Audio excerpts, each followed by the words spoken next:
Hi! I can't believe we're in day five already. When did we get started? I'm so excited that we're able to come this far. 2 more days to go, and we will be out of this space where we're moving in with more clarity on our careers. This is Career Clarity Bootcamp Day 5, and what I'm here to do today, I'm going to keep this really short because I'm here again to guide your thinking process. While you go home, you do all the thinking, you do the work, and I'm going to see you in class tomorrow. Today, we are building our career GPS because we are finding our direction. Your career GPS, finding your direction. Now, I have a saying that you're more intentional when you have a plan. Because when you have a map, you know where you're going, and every other thing that's a distraction will be obvious. When you don't know where you're going, every place seems like the right direction. So today, I'm going to help you find that direction on your career or with your career, and I'll give you a map. I'll give you solutions you can use to create a mind map. You can use to track yourself. You can use to go through your thinking process. Just sit with it, dwell on it, build on it, things like that. Okay. That said, like I said, today is going to be really short, just because I want you to meditate. Let you ruminate in your spirit. It's Friday. I'm not going to bore you with a lot of work. So, ruminate in your spirit. Let's talk more action. Okay. Today, we are penning down things. We're writing down things. I hope you've been doing your activities, by the way. The fact that you don't have to submit it does not mean that you should not do it. These are things that, if you implement them, they will actually help you come out of it. Because there is no way you write a breakup letter to self doubt that you will not um have that mindset to actually detach from self that there's no way you will continue to affirm that you will not be able to, what's the word, you'll not be able to have positive thinking and change all of that mindset trap cycle. There is no way you are going to go into the confidence loop that you will not have confidence. So these are actions that should help you build your confidence. It's not something that Lady B wants you to do. It's something that you should do for yourself because you need to gain direction. You need to know where you're going. And as much as I enjoy having this class and as much as I enjoy speaking to you and motivating you, there's only so much I can do. If you're not intentional about it, if you don't go in with all of the guidelines I have provided, there really is nothing I can do at that point because, okay, well, there's something I could coach you on a one on one session that you pay for. However, this is free. So this advice is free coaching, so you should take it up, you should act on it, you should build on it, you should get whatever resources I have shared because these are not just resources I picked out of the blue. These are things that I've actually worked on, things that I have tried, things that I use, things that I have had people use, and I can recommend them. Moving on. It was Robin Sharma that said clarity precedes success. And truthfully, if you're not clear on where you're going, you're honestly just moving. But there is no saying that you're moving forward. You're moving, but you might not be moving forward, and which is worse, not moving at all or moving in the wrong direction. I think it would be a lot easier if we moved in the right direction or we did not move at all because moving in the wrong direction only takes you farther and farther from where your right direction should be. I was once on a road trip with my ex-boyfriend and we were going from Lagos to Abuja by road. He bought a car in Lagos, so we had to carry it down to his base in Abuja. Smooth ride, we got someone to take the ride. Everything was going well until we noticed that we were the only ones on the road. The road was too free. Now, that should not be a problem, except that when you're traveling by road, you know to meet other travelers, you know to meet roadblocks and checkpoints. But the fact that we weren't meeting these told us that we were lost. We were moving, but in the wrong direction. Now, a trip that should have taken us maybe 10 hours at the max, we used 2 days to complete it. Now, I know that there was a story that happened that day that I knew that, okay, this was possibly God's way of averting a bad situation because there was robbery on the highway on the road that we should have taken normally. However, the fact that we got lost was God's way of protecting us. But the point here on this, why I'm saying that story here right now is to let you know that we're moving, but we're moving the wrong direction. And our right direction was only farther and farther away from us.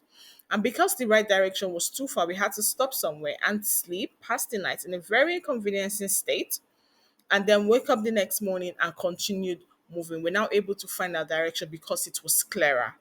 Now we lost our way because the night was coming, sun was setting, and we weren't sure where to go anymore. Everybody were asking for direction. Didn't seem to know where we were going.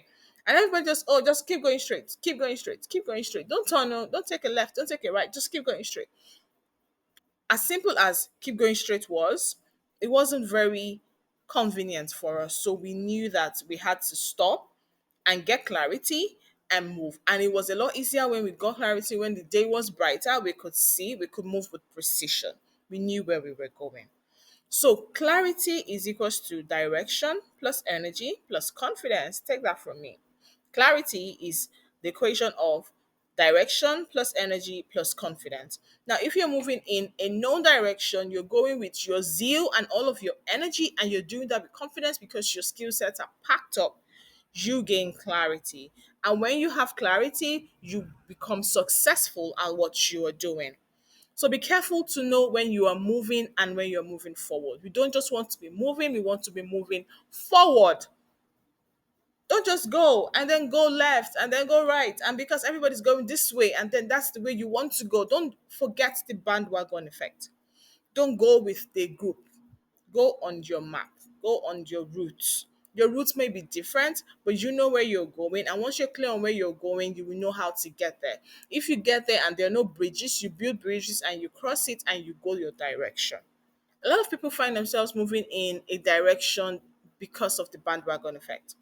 I have a LinkedIn post that speaks to reasons why you should not get into tech. And as much as I'm a techie, I'm going to advise anybody that I know to get into tech.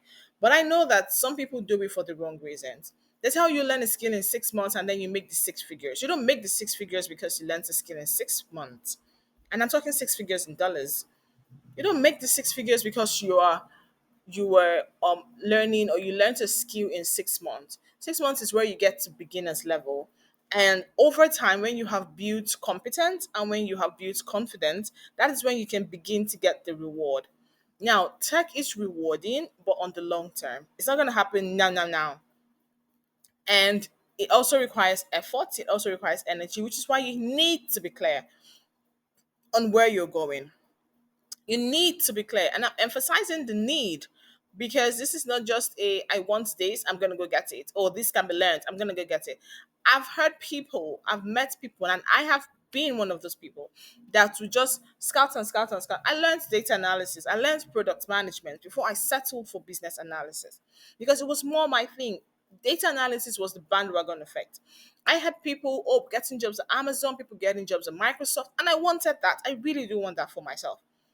But when I got into it, I realized this is not my path. This is not what I want. I'm not clear. I'm very clear that this is not what I want. I don't want to be here. So I had to come out of it and try something else that was more strategic, something more building. And I went into product management. Now, product management is interesting, but it doesn't give me the room to be strategically thinking like I would like to. And that's what business analysis does for me. It gives me the flexibility to function in the capacity of a data analyst as well as in the capacity of a product manager. So I know that I'm very situated. It gives me the capacity to function as a consultant, as a clarity coach. So I have gone through all of these phases, and I'm not just talking to you from what people said to me. I'm also talking to you from things that I have done. The moment I knew my direction, I pumped in my energy. I built on my skills. I built competence. I was able to build confidence. Now I can boldly interact, negotiate with people on skill sets that I have. Backstory. A technical recruiter reached out to me sometime, saying that my CV was like the best match for a job opening that she had.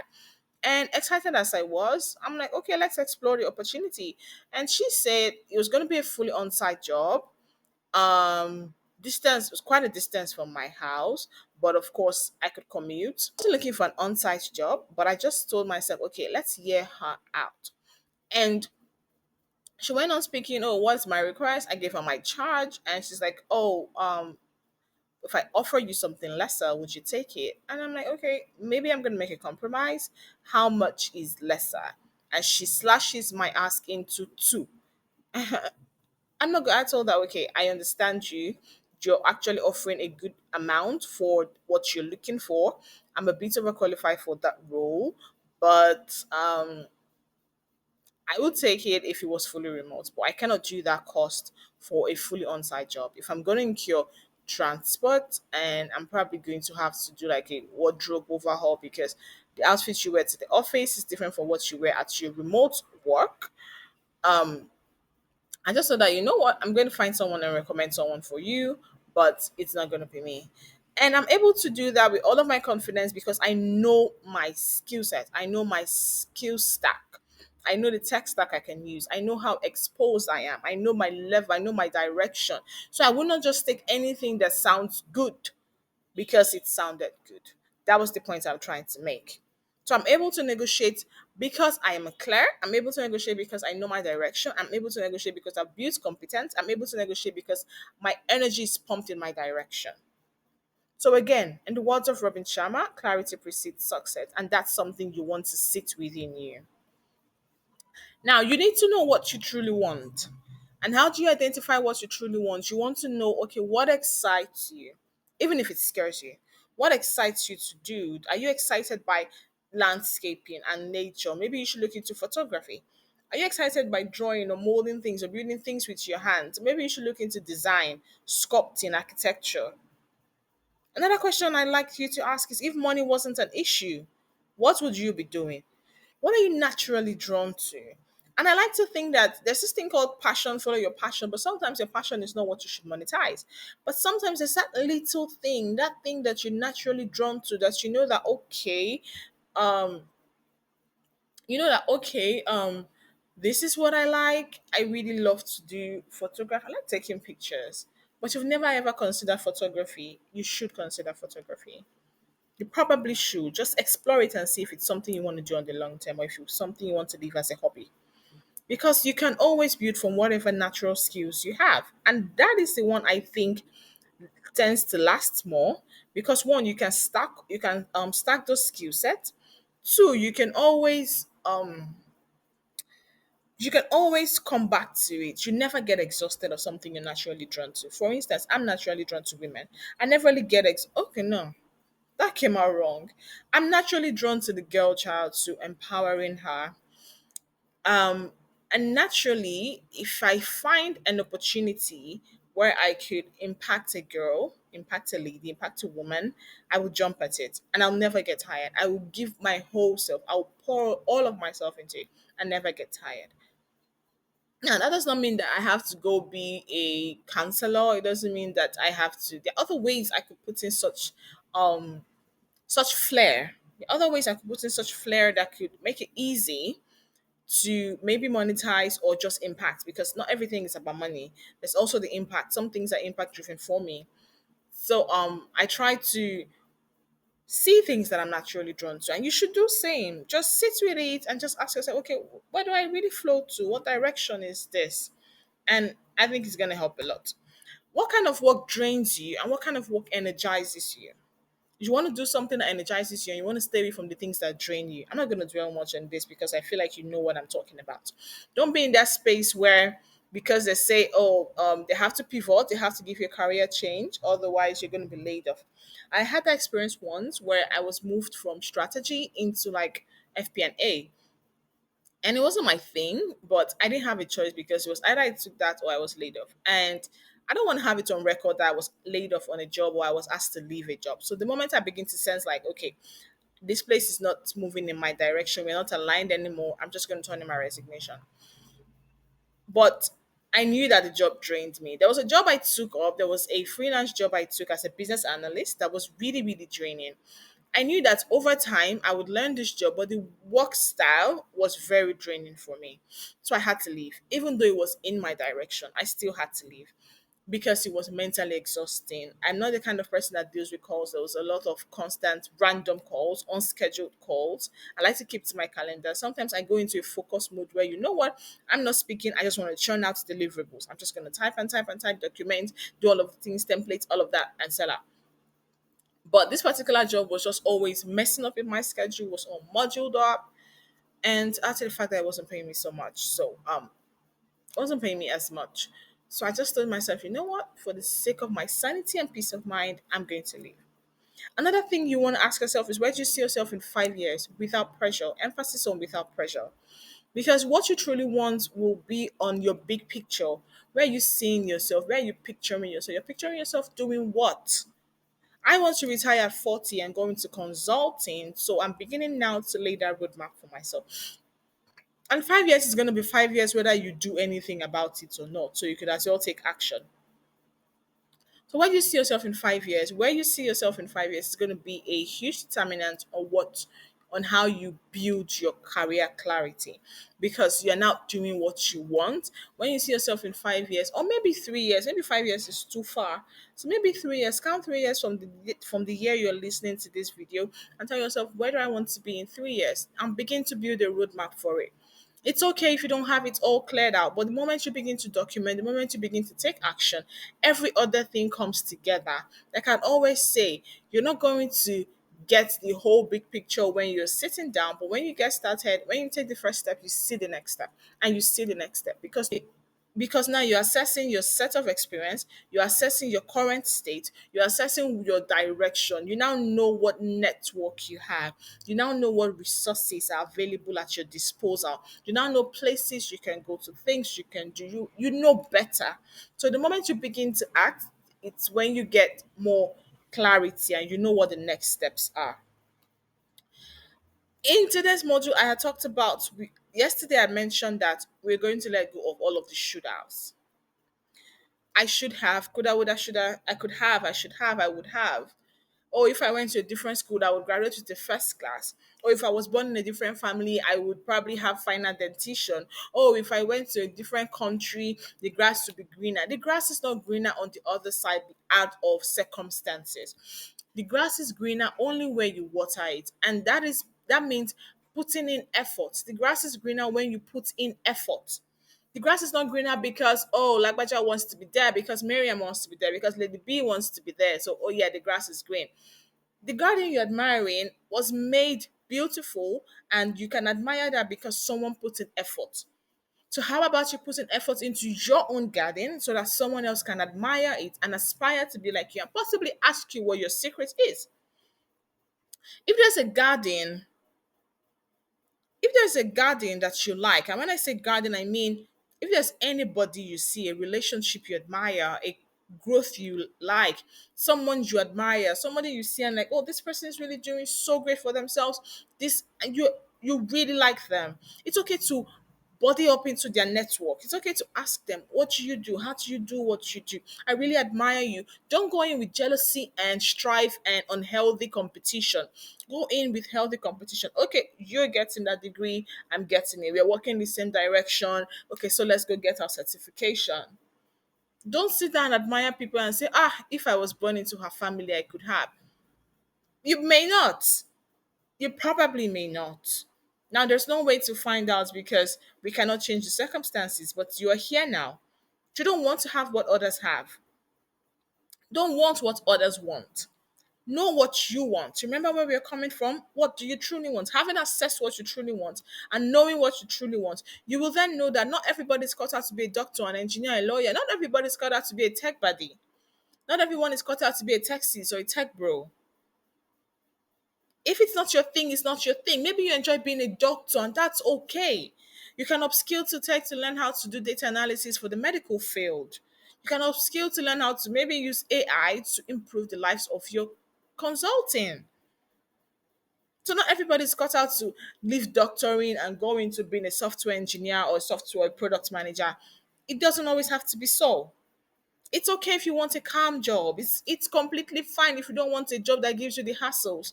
It's okay if you want to be a housewife, but be productive. Let your impact be felt. It's okay if you want to be a stay-at-home dad.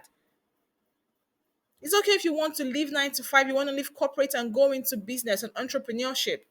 It's okay if you don't want to wear suits and tie to the office, you don't want to wear the heels and the nice gowns to the office, you want to go to the market and tie a wrapper and tie your head. That's absolutely fine.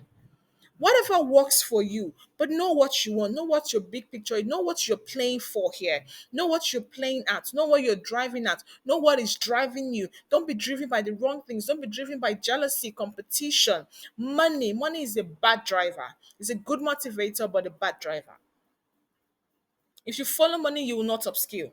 If you follow money, you just keep looking for where there's more money and then you won't have satisfaction. You just be doing it because I needed to earn more. I needed to earn more. But really, is this aligned with where you're going? Are you driven to do this? It's okay to want impact, freedom, creativity. It's still okay to want money, but don't let that be your driver. Let it be your motivation, but not your driver. And I know that this might sound very contradictory, oxymoronic. The point is, I'm not going to do this because I want to earn more money. But if doing this will pay me more, that's fine. But I'm going to do this because I want to. I'm going to go into event planning because I want to, because I enjoy planning events. I love the smiles it brings on people. I love taking away that burden from people, even though I'm going to charge them for it. I love taking away that burdens from people, and I love seeing them smile. I love seeing the events go seamless. I love seeing how my creativity just comes to life. We need to stop living by I should have, I could have, I would have, and start asking what fits me. Where should I be? What should I do? How can I impact? How can I touch the lives of more people? I have a personal saying that I'm not going to go into my grave full of potentials. I'm going to die empty. And that simply means for everything that brings me passion, for everything that is assigned to me, for everything that is I'm going to use to impact the life of another person, I'm going to go for it. I'm not going to let what should have or what could have happened stop me. I'm not going to let the I could have been born into a different family. I could have been married into a different family. Oh, maybe if I married into a richer home, everything would have been easy. Who said? I probably would have lost my zeal to be driven to do things because I know that I'm a very high driven individual. I love achieving things. I'm a high achiever. So when I go into settings, I try to strive to leave my impact to make sure that people are looking for me, people are touching me, I'm touching lives. So stop asking, let go of what should have been, what could have been. Start asking what fits me, where can I impute myself. I'm going to let this sink for a bit. Then meet me in the next section.